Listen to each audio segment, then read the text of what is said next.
Tired of playing Go Fish? Need a card game with a bit more pizzazz? Well, take note, because in this review, we're taking a look at Good Face, Bad Face and Cards vs. Gravity by Big Potato Games. Make sure before we jump into the review to subscribe to the channel and ring the notification bell. Cards vs. Gravity is the perfect game for an older crowd looking for an imbibing activity, but feeling otherwise uninspired as to the format.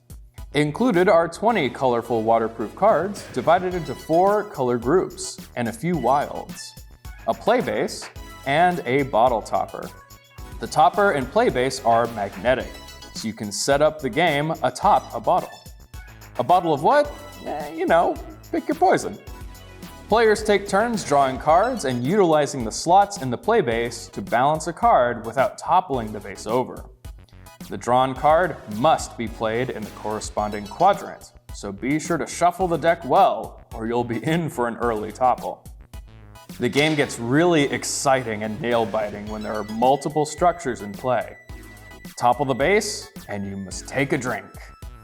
Good Face, Bad Face proves that simple games can have a good amount of depth and strategy. The goal of the game is to be the first with 4 good faces in your lineup. Start by crafting a deck of good and bad faces based on player count.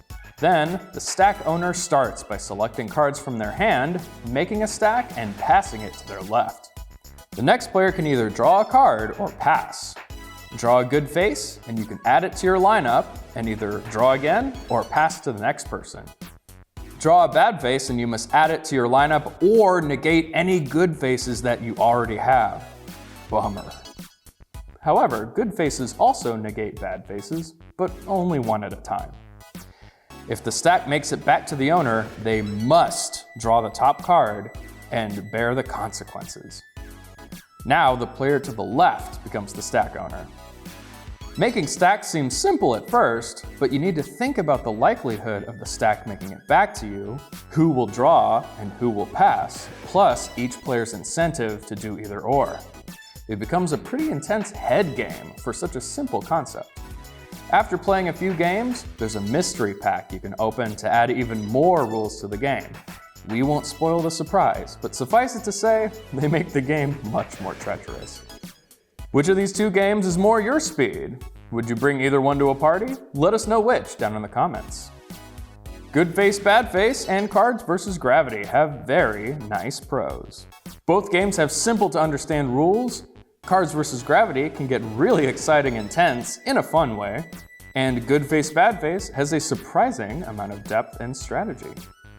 The only small con is that you'll need to bring your own bottle for Cards vs. Gravity. Overall, we give Cards vs. Gravity and Good Face, Bad Face from Big Potato Games a collective 5 out of 5 stars. Thanks for watching. Don't forget to subscribe and follow us on TikTok @TheToyAuthority.